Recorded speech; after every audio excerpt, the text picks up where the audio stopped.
મારા વાલા ડોક્ટર્સ અને એન્જિનિયર્સ મજામાં છો ને? Very good. તમને ચેપ્ટર નંબર 3 માં શરૂઆતમાં જે સમજાવ્યો એમાં સૌથી પહેલા ગતિ, એના પછી નિર્દેશ પ્રેમ હતું, એના પછી પથ લંબાઈ, સ્થાનાંતર આવ્યું, ઝડપ આવી. ઝડપની અંદર બે પ્રકાર, સરેરાશ અને તત્કાલીન. એવું એને દિશા મળે તો પણ પાછી બે વસ્તુ, સરેરાશ વેગ અને તત્કાલીન વેગ. હવે એક આલેખ ગઈકાલે મેં તમને સમજાવ્યો. એ આલેખની રીતમાં હું તમને એવું સમજાવવા માંગતો હતો કે કોઈ પદાર્થ ગતિ કરે છે, અવગમ બિંદુ x અને અહીંયા x અને અહીંયા t, આવું તમારી પાસે છે. હવે આ ગતિનો આલેખ આવો કંઈક મેં દોર્યો. તમને આ બિંદુ પાસે તમને તત્કાલીન ઝડપ જોઈએ છે, તો શું કરવાનું? તો મેં તમને એવું કીધું કે અહીંયા આ બિંદુ પાસે સ્પર્શક દોરવાનો અને આ સ્પર્શકનો ઢાળ શોધવાનો રહેશે. બસ ઢાળ શોધી નાખ્યો એટલે એનો જવાબ મળી ગયો. વાત પૂરી. આની સાથેની બીજી રીત મેં તમને શીખવાડી, એ ગણિતની રીત હતી, જેમાં હતું x બરાબર 0.08 into t². હવે આ એક પર્ટિક્યુલર સૂત્ર હતું વાલા બચ્ચાઓ, અને સૂત્ર ઉપરથી તમારે જવાબ આપવાના હતા. એની પણ આખી રીત તમને સમજાવી. ફોલો કરવી પડે એ રીતને, બાકીના ડેટા જાતે પૂરા કરવાના. એના પછી એક આલેખ દોરીને તમને એવું સમજાવવા માંગતો હતો. એ આલેખમાં બીજું કશું જ નહીં કે એક પદાર્થ x વિરુદ્ધ t નો આલેખ દોરો છો, તો એની અંદર v વિરુદ્ધ t નો આલેખ દોરીએ તો અહીંયાથી અમુક સમય સુધી વેગ અનિયમિત રીતે વધે છે. પછી એ પદાર્થનો વેગ અમુક સમય માટે અચળ થઈ જાય છે અને પછી એ પોતે સ્થિર થઈ જાય છે. હવે આ રીતનો આપણો બીજો આલેખ હતો. બસ હવે આ ચોક્કસ સમય મર્યાદા તો અહીંથી તમને મળી જાય કે અહીંયાથી 0 થી 10 સેકન્ડ, 10 થી 18, 18 થી 20. વાત પૂરી. હવે અહીંયા બધા વેગના મૂલ્યો હતા જુદા જુદા, એટલે એ પ્રમાણે અહીંથી આટલા સમય દરમિયાન વેગ વધ્યો, આટલા સમય દરમિયાન આટલો જ વેગ અચળ રહ્યો, અને આટલા સમય દરમિયાન વેગ ઘટ્યો અને પાછો 0 થઈ ગયો. બસ આવી રીતની સમજૂતી. આલેખનું અન્ડરસ્ટેન્ડિંગ આવડતું હોવું જોઈએ, અને એ અન્ડરસ્ટેન્ડિંગ તમારા માટે કેટલાક આલેખવાળા દાખલા પૂછાય અથવા તો એમસીક્યુ પૂછાય, એની અંદરની આ જરૂરિયાત રહેશે. ઓકે વાલા મારા બાળકો, આજનો આપણો ટોપિક છે જેનું નામ છે પ્રવેગ. ઇંગ્લિશમાં એને એસેલરેશન કહેવામાં આવે છે. ઇંગ્લિશમાં એને એસેલરેશન કહીએ છીએ. હવે આની ડિટેલ સ્ટડી અત્યારે આપણે કરી રહ્યા છીએ, પણ ગતિ એક જ પરિમાણમાં છે એવું સમજી લેજો. કાં તો આ દિશામાં, કાં તો આ દિશામાં. આમ થાય તો પ્લસ, તો આમ થાય તો માઇનસ. પણ કેટલાક માણસો ઊંધા હોય છે, સર આમ પ્લસ લઉં તો કઈ વાંધો નહીં, આ બાજુ માઇનસ લેજો, મને કોઈ તકલીફ નથી જો તમને ના હોય તો. રાઈટ? ઓકે. સૌથી પહેલા હું પ્રવેગની વ્યાખ્યા, તો પ્રવેગની જો વ્યાખ્યા લખીએ તો આવું લખાય: વેગના ફેરફારના સમય દરને પ્રવેગ કહે છે. આની એક્ઝેક્ટ ડેફિનેશન થઈ. વેગનો ફેરફાર થવો જોઈએ કોની સાથે? સમયની સાથે, એટલે એને પ્રવેગ કહેવાય. ધારો કે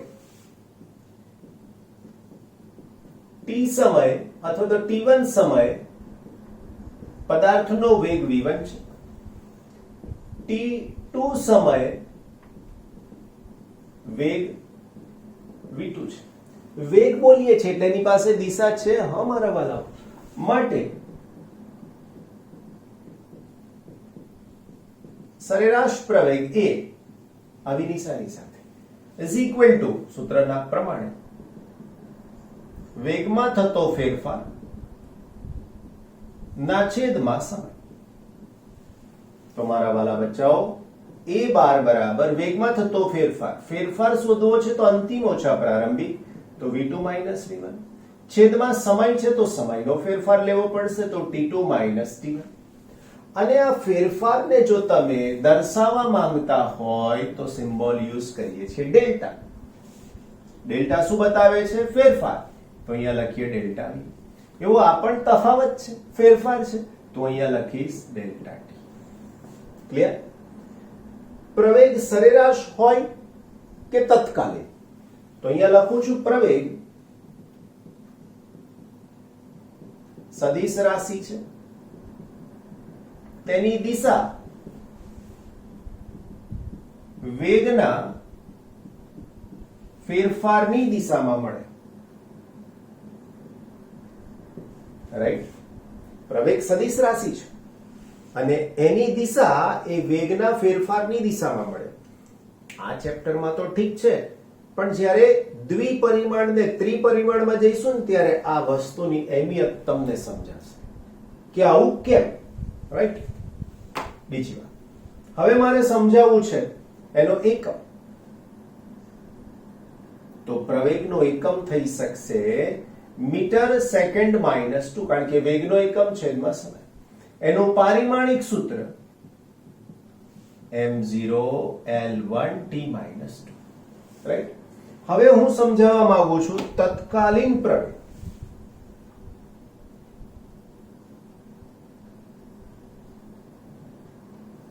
તત્કાલીન માટે તાત્ક્ષણિક એવો શબ્દ પણ કેટલીક વાર વપરાય છે. તાત્ક્ષણિક અથવા તત્કાલીન પ્રવેગ કન્સેપ્ટ મેં તમને સરેરાશ વેગમાંથી તત્કાલીન વેગમાં ગયા ત્યારે સમજાયો હતો કે શું થાય.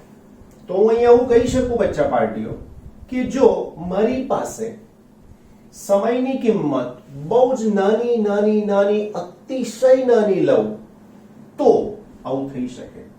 જો limit delta t tends to 0 લેવામાં આવે તો, હવે આની પર લઈએ તો a is equal to limit delta t tends to 0 delta v by delta t, તો એનું સૂત્ર થઈ જાય dv by dt. તો માટે પ્રવેગ બરાબર સૂત્ર થઈ ગયું dv by dt. આવું જ સૂત્ર આગળ પણ આપણે સ્થાનાંતર માટે વિકલનના સંદર્ભમાં સમજાયું હતું. અહીંયા સૂત્ર ફરીથી લખું છું, ધ્યાન રાખજો. પ્રવેગ બરાબર dv by dt આવું લખ્યું. આને વંચાઈશું તો આને વંચાય વેગનું સમયની સાપેક્ષે વિકલન પ્રવેગ આપે છે. કોનું વિકલન કર્યું? વેગનું. કોની સાપેક્ષે કર્યું? સમયની સાપેક્ષે. તો શું આપે છે? પ્રવેગ. તો વેગનું સમયની સાપેક્ષે વિકલન પ્રવેગ આપે છે. બીજી વાત, ઇઝ ઇક્વલ ટુ, અહીંયા તમે v ની ઉપર એક ડોટ મૂકી શકો છો. યાદ કરો, આગળ પણ મૂક્યો તો. આ ડોટનો મતલબ એકવાર વિકલન. ફરીથી, ડોટનો મતલબ એકવાર વિકલન એવું કહી શકાય. રાઈટ? આગળ વધીએ. પરંતુ વેગ બરાબર dx by dt આવું આપણે આગળ લખ્યું છે, સમજાયું છે, આનાની જેમ સાબિત પણ કર્યું છે કે સ્થાનાંતરનું સમયની સાપેક્ષે વિકલન વેગ આપે છે. વેગનું સમયની સાપેક્ષે વિકલન પ્રવેગ આપે છે, એમ સ્થાનાંતરનું સમયની સાપેક્ષે વિકલન વેગ આપે છે. તો હવે આ વેગની કિંમત હું અહીંયા મૂકવા માંગુ છું. ધ્યાન રાખજો, આને 1 નંબર આપું, આને 2 નંબર આપું. સમીકરણ 2 ની કિંમત 1 માં મૂકતા સમીકરણ 2 ને 1 માં મૂકતા માટે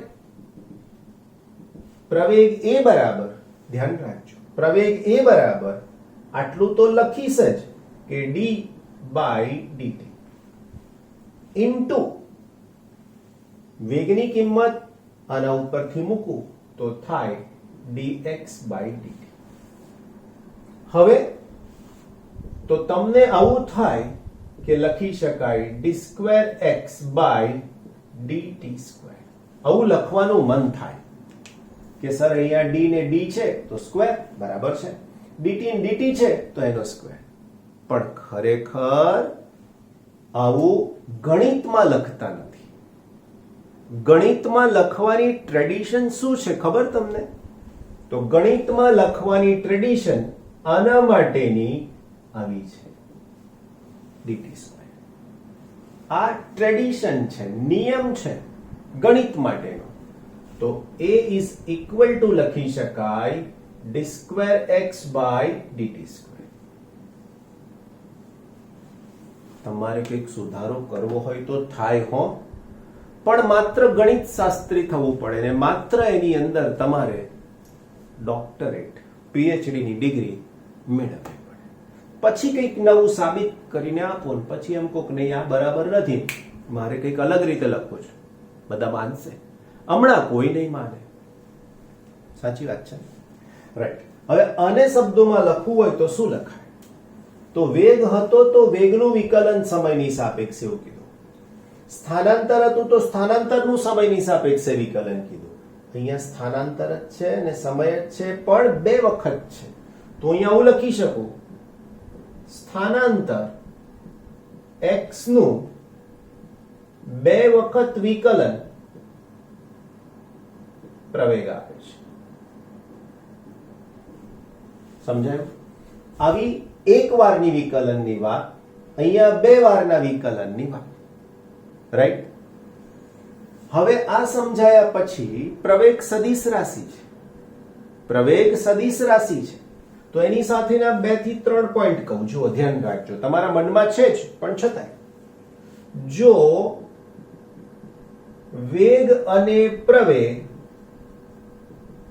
એક જ દિશામાં હોય, એટલે વેગ આમ તો પ્રવેગ પણ આમ, વેગ આમ તો પ્રવેગ પણ આમ, આવું હોય તો પદાર્થ પ્રવેગી ગતિ કરે છે. એનાથી આગળ જો વેગ અને પ્રવેગ વિરુદ્ધ દિશામાં હોય તો પદાર્થ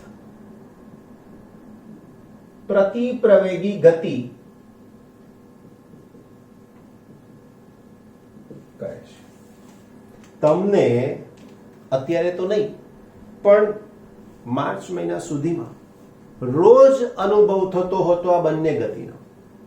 તમે સાયકલ ચલાવતા હોય કે એક્ટિવા ચલાવતા હોય કે બાઇક ચલાવતા હોય, જેવું તમે આમ લીવર આપો છો ને, જેને કહેવામાં આવે છે એક્સેલેટર, ખરેખર એસેલરેટર છે, પ્રવેગક છે. જેવું તમે આમ મચેડો છો એટલે પેલું બાઇક એક્ટિવા દોડવા માંડે, સાયકલમાં પેડલિંગ કરો છો એટલે જાય છે આગળ. વેગ અને પ્રવેગ એક જ દિશામાં છે. પણ જેવું સ્પીડ બ્રેકર તમારી પાસે આવ્યો, તમે હાથથી બ્રેક લગાડી, પગથી બ્રેક લગાડવી પડે, નહીતર શું થાય? અનુભવ થયેલો હોય યાદ કરજો. તકલીફ વાળો હતો હે, કઈ વાંધો નહીં, હવે ફરીથી ના થાય એનું ધ્યાન રાખજો. તો તે વખતે ફોર્સ આ દિશામાં જે ચાલુ છે તો વેગ છે જ, પણ જે બ્રેકનું બળ છે ને એ વિરુદ્ધ દિશામાં લાગે છે. તો વેગ અને પ્રવેગ વિરુદ્ધ દિશામાં છે તો આવી ગતિને પ્રવેગી ગતિ કહેવાય. આમાં વેગ વધે, આમાં વેગ ઘટે. આ બધા ક્લુ પોઈન્ટ્સ છે. આગળ બહુ જ બધી વખત વર્ડ આવશે કે પ્રવેગી ગતિ કરે છે, એટલે તમારે માનસિક રીતે તૈયાર જ રહેવાનું કે વેગ વધતો જ હોવો જોઈએ. ક્યારેક વર્ડ આવશે પ્રતિપ્રવેગી, માનસિક રીતે તૈયાર જ રહેવાનું કે પ્રવેગી ગતિ તો વેગ વધે છે, પ્રતિપ્રવેગી તો વેગ ઘટે છે. ઘટવાનું કારણ પણ ખબર પડી, વેગ આમ છે ને જે બળ લગાડીએ છે આ દિશા. વધવાનું કારણ પણ ખબર પડી કે વેગ આ દિશામાં છે તો પ્રવેગ પણ આ દિશામાં. બેવ સરખા છે, એક જ દિશામાં છે. Isn't it? રાઈટ. સમજાય છે ને બચ્ચા? Very good.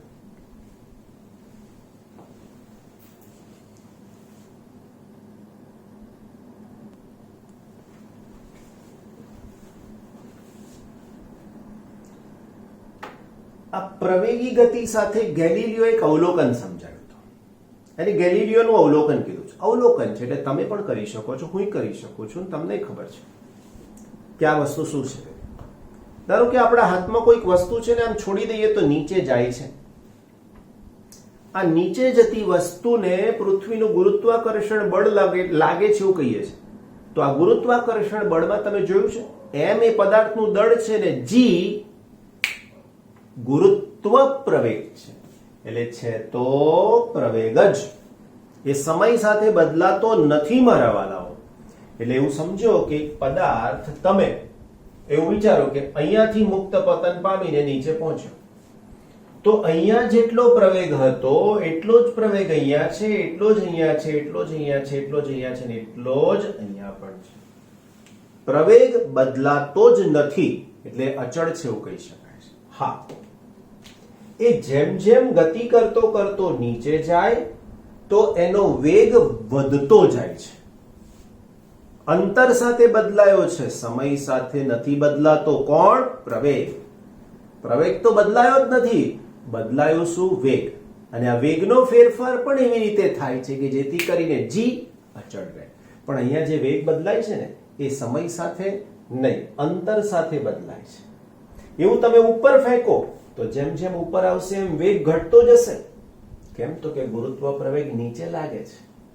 પણ ગુરુત્વ પ્રવેગ તો પદાર્થ ઉપર ગતિ કરે કે નીચે ગતિ કરે, બેઉ કિસ્સાની અંદર જી અચળ જ છે. પ્રવેગ એ બદલાતો નથી. હા, ફરીથી વેગ બદલાય છે. અહીંયાથી ઉપર ગયો, ઘટીને શૂન્ય થયો, પાછો નીચે આવ્યો, વધીને જેટલો હતો એટલો જ થાય. સમજાય છે? અહીંથી 10 ની સ્પીડે ફેંક્યો હોય ને તો પાછો આવે તમારા હાથમાં ત્યારે 10 જ હોય. સમજાય? Very good. વલાઓ, પ્રવેગ સદિશ રાશિ છે, ધ્યાન રાખજો. પ્રવેગ સદિશ રાશિ છે અને સદિશ રાશિમાં ફેરફાર 3 રીતે થાય. સદિશ રાશિમાં ફેરફાર તો પ્રવેગમાં ફેરફાર. પ્રવેગમાં ફેરફાર કેટલી રીતે થાય? તો કે નંબર 1, માત્ર દિશા બદલાવાથી. બીજું, માત્ર મૂલ્ય બદલાવાથી. અને ત્રીજું, દિશા અને મૂલ્ય બદલાવાથી. બચ્ચા પાર્ટી, ફરીથી એકવાર. માત્ર દિશા બદલાવાથી એટલે પ્રવેગ આમ પદાર્થ આમ જતો હોય, તમે એની દિશા બદલો તો પ્રવેગ મળે. મૂલ્ય બદલાવાથી જાય છે ને ધક્કો મારી આપો તો મૂલ્ય બદલાય. દિશા ને મૂલ્ય, આમ જાય છે, આમ માર્યું તો દિશા પણ બદલાય, મૂલ્ય પણ બદલાય. એટલે કોઈ પણ સદિશ રાશિ હોય 3 રીતે બદલાય. માત્ર દિશા, માત્ર મૂલ્ય, દિશા અને મૂલ્ય. આનો પરફેક્ટ ખ્યાલ હજુ પણ થોડીક મુશ્કેલી સમયની નેક્સ્ટ ચેપ્ટરમાં આવશે, કારણ કે ત્યાં 2 પરિમાણ આવશે ગતિના, એટલે ત્યાં દિશાને મહત્વ આપવું જ પડશે. બરાબર? વિકલનમાં હજુ પણ તકલીફ છે. એક રિક્વેસ્ટ, પાછા મેથમેટિકલ ટૂલ્સ ફોર ફિઝિક્સમાં જાઓ, ચેક કરો તો જ મજા આવશે. બાકી કોઈ જ હેલ્પ નહીં થાય મારાથી. ત્યાં મેં શીખવાડી દીધું છે આ જ વસ્તુ, દોડતા થઈ જશો. બરાબર ને? આલેખનું અર્થઘટન કરતા તમને આવડવું જ જોઈએ. એ નવી આલેખની વાત અહીંયા છે. દોરવાનો છે સ્થાન વિરુદ્ધ સમયનો છે, પણ વેગ માટે નહીં, પ્રવેગ માટે. કે પ્રવેગ ધન, ઋણ અને શૂન્ય હોય તે માટેનો આલેખ દોરો. સ્થાનની સાથે રિલેટેડ છે. જો હું તમને પ્રવેગનું સામાન્ય સૂત્ર લખવા કહું તો t બરાબર 0 સમયે વેગ બરાબર v0 આવું લખો, અને t બરાબર t સમયે વેગ બરાબર v. તો પ્રવેગ કેવો પ્રવેગ? તો કે સરેરાશ. સૂત્ર થાય a બરાબર વેગનો ફેરફાર એટલે અંતિમ ઓછા પ્રારંભિક ના છેદમાં t ઓછા 0 એટલે t. તો આ પ્રવેગનું સૂત્ર થઈ ગયું. હવે આપણા આલેખ છે 3 વાલાઓ. પ્રવેગ ધન, ઋણ અને શૂન્ય. દોરવાનો છે આલેખ સ્થાન વિરુદ્ધ સમયનો જ, જોઈ લેજો. એટલે સૌથી પહેલો આલેખ ડ્રો કરું છું હું અહીંયા x અને t માટે. ક્યારે?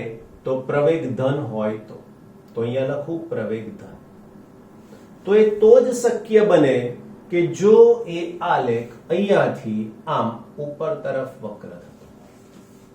જો આલેખ અહીંયાથી આમ ઉપર તરફ વક્ર થાય તો એ પ્રવેગ ધન છે એવું કહેવામાં આવે છે. આવું ગણિતમાં સાબિતી સાથે શક્ય બને છે. બીજો, જો x વિરુદ્ધ t ના આલેખમાં પ્રવેગ ઋણ છે એવું કેવું હોય તો અહીંયાથી આવું થવું છે. એટલે આલેખની વક્રતા ઉપરની જગ્યાએ નીચે તરફ હોવી જોઈએ. આ અંતર્ગોળ જેવું લાગે છે, આ બહિર્ગોળ જેવું લાગે છે, હે ને? અને છેલ્લે કયો આલેખ કીધો છે જુઓ ને, ધન, ઋણ અને શૂન્ય. તો અહીંયા t અને અહીંયા x. તો અહીંયા કહી શકું પ્રવેગ શૂન્ય. તો વાલાઓ એની પાસે કોઈ વક્રતા જ ના હોય. આવું હોય અથવા આવું હોય, ગમે તે દોરો, પણ સ્ટ્રેટ લાઈન સુરેખ હોય તો એની પાસે ફેરફાર નથી થતો. વેગ અચળ થઈ ગયો તો પ્રવેગ શૂન્ય થઈ જાય છે. આ જેટલો હોય એટલો જ આ હોય તો બેનો તફાવત 0. આન્સર ક્લિયર કે આ તફાવત 0 તો પ્રવેગ પણ 0. સમજાઈ ગયા? તો જો વક્રતા ઉપર તરફ હોય અંતર્ગોળ સાઈડ પર તો પ્રવેગ ધન. જો વક્રતા નીચે તરફ હોય બહિર્ગોળ સાઈડ જેવું લાગશે તો પ્રવેગ ઋણ. જો આલેખ પાસે વક્રતા જ નથી તો પ્રવેગ શૂન્ય. ફરીથી એકવાર, જો x વિરુદ્ધ t ના આલેખમાં આલેખ ઉપર તરફ વક્ર છે તો પ્રવેગ ધન કહેવાશે. જો આલેખ નીચે તરફ વક્ર છે તો પ્રવેગ ઋણ કહેવાશે. જો આલેખ સ્ટ્રેટ લાઈન છે, એની પાસે કોઈ વક્રતા જ નથી તો એનો પ્રવેગ શૂન્ય કહેવાશે. આવું 1 2 3 વાર યાદ કરો, એને લખી નાખો, મોડે જ થઈ જાય. રાઈટ?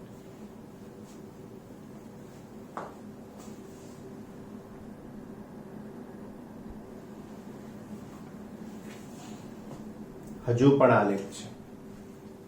આલેખ સમજવા જ પડશે તો જ યાદ રહેશે. આ સમજ્યા છો તો યાદ રહે. શું સમજ્યા આની અંદર? વક્રતા ઉપર તરફ તો પ્રવેગ ધન, વક્રતા નીચે તરફ અથવા બહિર્ગોળ સાઈડ જેવો આલેખ તો પ્રવેગ ઋણ. અહીંયાથી વક્રતા છે જ નહીં તો એની પાસે પ્રવેગ શૂન્ય. પણ મગજમાં સ્થાનાંતર વિરુદ્ધ સમયનો આલેખ છે દરેક. નામ બદલાયું. નિયમિત પ્રવેગી ગતિ માટે v વિરુદ્ધ t ના આલેખ. નિયમિત પ્રવેગી ગતિ એટલે એનો મતલબ કાં તો વેગ અને પ્રવેગ એક જ દિશામાં છે અથવા વેગ અને પ્રવેગ વિરુદ્ધ દિશામાં છે. આ બધાની અંદર શબ્દ આવશે નિયમિત પ્રવેગી ગતિ. આલેખ શેના વિરુદ્ધ શેનો છે જોઈ લો તો v વિરુદ્ધ t નો છે. સૌથી પહેલા આલેખ નંબર 1 જો હું દોરીશ v વિરુદ્ધ t નો આલેખ. રાઈટ? અહીંથી શરૂ કરું, અહીંથી કરું, અહીંયાથી કરું, ગમે ત્યાંથી થાય. આલેખ અહીંયાથી આવો મળ્યો તો આ આલેખનું ડિસ્ક્રિપ્શન શું લખાય? તો આલેખનું ડિસ્ક્રિપ્શન લખાય પદાર્થ ધન પ્રવેગથી ધન દિશામાં ગતિ કરે છે, જે દરમિયાન એનો વેગ વધતો જાય છે. આવું લખાય. રાઈટ? બીજું, આ જ આલેખની સાથેની હું બીજી વાત કરી રહ્યો છું, સમજજો. હવે આ વેગ v વિરુદ્ધ t છે વાલા, આમ થયું. તો હવે તમે જોઈ શકો છો સમય વધે છે પણ વેગ ઘટે છે. તો અહીંયા લખી શકું પદાર્થ ઋણ પ્રવેગથી ધન દિશામાં ગતિ કરે છે. હવે આ ધન દિશામાં ગતિ કરવી એનો મતલબ શું મને કહેશો? તો કે વાલાઓ આ ધન દિશામાં ગતિ કરવી એનો મતલબ આ બાજુની દિશાને પ્લસ લીધી હોય તો આ બાજુની દિશાને માઇનસ લઉં તો એના જેવું છે. આ કિસ્સાની અંદર શું થયું? એક્સિલરેટર વધાર્યું એ થયું. આ કિસ્સાની અંદર શું થયું? પદાર્થને આપણે બળ એ દિશામાં લગાડ્યું કે જેની ગતિ હતી એનાથી વિરુદ્ધ દિશા. તો આ થયું. રાઈટ? ત્રીજી વાત કરવા જઈ રહ્યા છે, સમજજો બરાબર છે. આવી રીતનો આલેખ છે મારી પાસે. અહીંયા વેગ v, સમય t અને અહીંયા માઇનસ v. આલેખ હું આવી રીતે ડ્રો કરી રહ્યો છું. જો સમય પણ વધે છે, વેગ પણ વધે છે, પણ વેગ કઈ બાજુ વધી રહ્યો છે? ઋણ. સમજજો. એટલે પદાર્થ ઋણ પ્રવેગથી ઋણ દિશામાં ગતિ કરે છે. રાઈટ? પદાર્થ ઋણ પ્રવેગથી ઋણ દિશામાં ગતિ કરે છે. સમજાય છે વાત? ક્લિયર થઈ છે તમને? નેક્સ્ટ એન્ડ લાસ્ટ આપણી પાસે આવો એક આલેખ છે જેમાં વેગ v વિરુદ્ધ સમય t જ છે. અહીંયા તમે વેગ v0 લખી શકો છો, જે લખવું એ લખાશે, એનાથી કોઈ ઇશ્યુ નથી. અહીંયાથી આવી રીતનો આલેખ છે. આ સમયને હું t1 કહું અને વેગને v0 કહું, તો આ વસ્તુ આમાં આવશે પણ t1 સમય સુધી. ત્યાર પછી આ એની અંદર એડ થશે. જો શું લખું છું? પદાર્થ t1 સમય સુધી, હવે આ લખવાનું, ઋણ પ્રવેગથી ધન દિશામાં ગતિ કરે છે.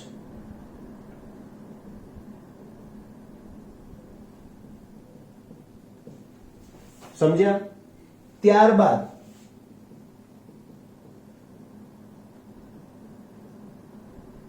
ઋણ પ્રવેગથી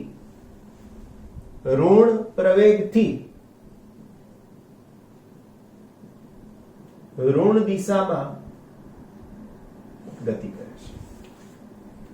એક વાત મગજમાં બિલકુલ બંધ કરીને ફિટ કરીને રાખજો કે આ અક્ષ પર સમય છે, એટલે પદાર્થ આમ નથી જતો. બિલકુલ મગજમાં ક્લિયર કરજો, પદાર્થ આમ નથી જતો, કારણ કે આ આલેખમાં ક્યાંય કોઈ જગ્યાએ સ્થાનાંતર છે જ નહીં. કારણ કે આલેખ તો વેગ વિરુદ્ધ સમયના જ છે, જોઈ લો. એટલે તમને એમ થાય કે ધન દિશા એટલે સર આ ધન દિશા અને આ ઋણ દિશા, એવું નથી હાલમાં. આ તો સમય છે મારા વાલાઓ. વેગ પ્લસ અને વેગ માઇનસ છે. વેગ પ્લસ છે એટલે ધન દિશા કહીએ છીએ, ને વેગ ઘટે છે, ઋણ થાય છે એટલે એને માઇનસ દિશા કહીએ છીએ. આ મગજમાં રાખવું પડશે. આ આલેખનું ઇન્ટરપ્રિટેશન કરવું જ પડશે. એકનું એક લેક્ચર બંધ કરીને 5 વાર 10 વાર, જેટલી વાર ના ખબર પડે એટલી વાર બંધ કરો, પાછા જુઓ, ફરીથી પોઝ કરો, ફરીથી પાછા. બંધ કરો એટલે બંધ નહીં કરી દેવાનું, ત્યાં ઊભા રહેવાનું, આગળ જઈ ફરીથી જોવાનું, પાછા ફરીથી જુઓ. એટલે રિવર્સ. નથી ખબર પડતી, સ્ટાર્ટ ફ્રોમ 1, અહીંયાથી શરૂ કરો, અહીંયાથી શરૂ કરો. જ્યાં ખબર નથી પડતી ત્યાં કમ્પ્લીટલી માનસિક ક્લિયરન્સ હોવું જોઈએ, નહીતર આ બધી બાબતો ક્યાંય નહીં સમજાય. સમજાવું છું શાંતિથી તમને, પણ ના ખબર પડે તો પૂછી શકાશે, એવું ધ્યાનમાં રાખો. હે ને? ક્લિયર? ભલા મારા બચ્ચાઓ, પાછો આલેખ આવ્યો છે. મજા આવે જો સમજ પડે છે તો, ના મજા આવે તો બસ મોડું લટકાઈને બેસવું. આ એકચ્યુઅલી પ્રશ્નનો જવાબ મેં તમને મેથેમેટિકલ ટૂલ્સમાં સમજાવી દીધો છે. એટલે જેટલા મારા વાલાઓ મારી ઇન્સ્ટ્રક્શનને ફોલો કરે છે ને હું બોલું છું એ પ્રમાણે કામ કરે છે તો એમને મજા આવે છે. તમને ખબર છે આપણા બધા લેક્ચર્સ YouTube પર ચાલી રહ્યા છે.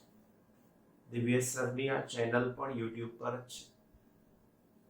આ લેક્ચર તમને લિંકના સંદર્ભમાં મળ્યું છે. હવે આ લિંકના સંદર્ભમાં મળેલું લેક્ચર તમે યુટ્યુબમાં જુઓ ને તો દિવ્યેશ સરના લેક્ચર ત્યાં દેખાય. ચેનલને જોવાનો શાંતિ, સબસ્ક્રાઇબ કરવાનો. તમારે સબસ્ક્રાઇબ નો મતલબ ખબર ને? લાઈક પણ કરવાનું. કેટલાક મેસેજ કરીને મને કહે છે, મેસેજમાં કે સર બહુ જ સરસ મજા આવે ફિઝિક્સ ભણવાની, બહુ જ સરસ મજા આવે છે. એ એપ્રિશિએટિંગ જે વર્ડ્સ છે ને, અમને આવી પરિસ્થિતિમાં પણ કામ કરવાનો જોમ અને જુસ્સો આપે છે. એટલે આજની આ લિંક તમે જોઈ રહ્યા છો એ યુટ્યુબ પર છે. એટલે તમને જે વિડીયો દેખાય છે ને, એની નીચે બે વસ્તુ છે, સબસ્ક્રાઇબ પણ છે, બરાબર, અને પેલું બેલ આઇકન વાળું છે, કરી દેવાનું. મળી જશે તમને વિડીયો લેક્ચર બહુ જ સરસ ને બહુ સારી રીતે. એટલે સબસ્ક્રાઇબ કરતા રહેજો, આખા લેક્ચર જોતા રહેજો, અને કંઈક સારું લાગે ને તો નીચે કમેન્ટમાં લખતા રહેજો. બાકી ઘણા બધાએ બહુ જ સરસ લખ્યું છે. તમે તો હમણાં જુઓ છો, અમારા જૂના વિદ્યાર્થીઓ જોઈ ચૂક્યા છે. જૂના વિદ્યાર્થીઓ જોઈ ચૂક્યા જે ઓલરેડી ભણી ડોક્ટર અને એન્જિનિયર થઈ ગયા છે. એમણે એની અંદર કમેન્ટ આપી છે કે સર બેસ્ટ. તમે તો ભણી રહ્યા છો, તમને મજા આવે છે, મને કહો. રાઈટ? આવી રીતે નથી મજા આવતી તો ફોન કરીને ઘણા બચ્ચાઓ પૂછે છે કે સર આનો જવાબ શું થાય, આનો જવાબ. બધાને બહુ જ શાંતિથી સમજાવું છું. તમે પણ એમાંના એક હશો. If you satisfied, go there, subscribe it. Right? Subscribe કરો, સબસ્ક્રાઇબ કરાવડાવો. જેટલા ઘરમાં મોબાઈલ છે બધામાંથી થાય. રાઈટ? અમારો જોમ અને જુસ્સો વધે છે. બાકી અમે ફિઝિક્સ તો ભણાવીએ જ છે વાલાઓ, એટલા જ ઉત્સાહ. રાઈટ? લેટ અસ શું કીધું મેં તમને? મેથમેટિકલ ટૂલમાં જાઓ અને જુઓનો જવાબ મેં તમને આપી જ દીધો છે. બહુ જ સરસ રીતે આપ્યો છે.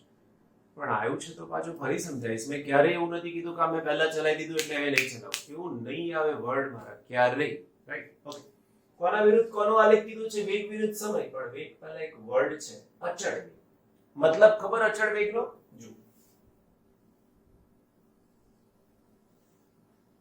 વેગ v અને સમય t. જો કોઈ પદાર્થનો વેગ સમય સાથે ના બદલાય તો તે વેગ અચળ છે એમ કહેવાય.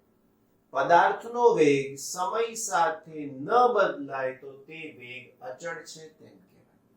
હવે આવો વેગ સપોઝ અહીંયા છે, આ કિંમત v જેટલી છે, તો હવે આ વેગ હું અહીંયાથી આમ બતાવું છું. આટલી પદાર્થનો વેગ આટલા સુધી બદલાયો ને, આ સમયને t કીધો, તો અહીંયા 0 સમય અને અહીંયા t સમય, અહીંયા 0 વેગ અને અહીંયા v વેગ.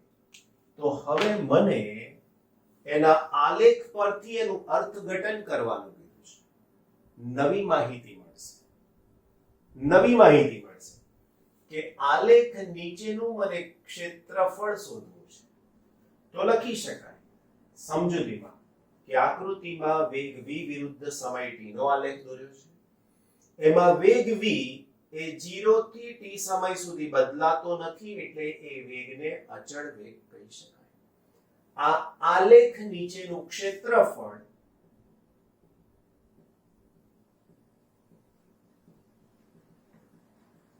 બરાબર લંબચોરસ નું ક્ષેત્રફળ. હવે લંબચોરસ નું ક્ષેત્રફળ એટલે મને એની લંબાઈ જોઈએ અને મને એની પહોળાઈ જોઈએ. તો આ 0 છે અને આ t છે તો એ લંબાઈ થઈ ગઈ, 0 છે અને v છે તો પહોળાઈ થઈ ગઈ. તો હું અહીં આવું પણ લખી શકું કે વેગ ગુણાકારમાં t. પણ મારા વાલાઓ, હમણાં આજે જે થિયરી શીખ્યા એનો જો સંદર્ભ લેશો તો અહીંયા લખી શકું કે પ્રવેગ બરાબર વેગના છેદમાં સમય. રાઈટ? પ્રવેગ બરાબર વેગના છેદમાં સમય. હવે મને આના ઉપરથી કશું જ નહીં મળે. ઓકે. બીજું છે વેગ બરાબર અંતરના છેદમાં સમય. ધ્યાન રાખજો, મને આના ઉપરથી કશું જ ના મળ્યું એટલે મેં મારો આઈડિયા કેન્સલ કરી દીધો. હવે પાછો હું અહીંયા તો આના ઉપરથી લખું તો x બરાબર v into t. તો એનો મતલબ કે આની નીચેનું ક્ષેત્રફળ v into t થાય છે. તો આનો જવાબ મળશે બરાબર t સમયમાં પદાર્થે કાપેલ આ x એટલે t સમયમાં પદાર્થે કાપેલું અંતર. થઈ ગઈ વાત ક્લિયર? બીજી રીતે જોઈએ, જો હું આ v અને t ના એકમને જોઉં, v v into t નો એકમ બરાબર v એટલે વેગ મીટરના છેદમાં સેકન્ડ, t એટલે સમય તો સમય એટલે સેકન્ડ. તો મારાથી આવી નિશાની તો ના થાય નિયમ પ્રમાણે, પણ સેકન્ડ સેકન્ડ કેન્સલ થઈ જાય તો એકમ મીટર જે અંતરનો એકમ છે. પહેલા હું પારિમાણિક સૂત્ર ઉપરથી જોઉં, v into t નું પારિમાણિક સૂત્ર. તો બચ્ચા પાર્ટી v નું પારિમાણિક સૂત્ર તો L1t - 1 અને આ t નું પારિમાણિક સૂત્ર એટલે તો t1.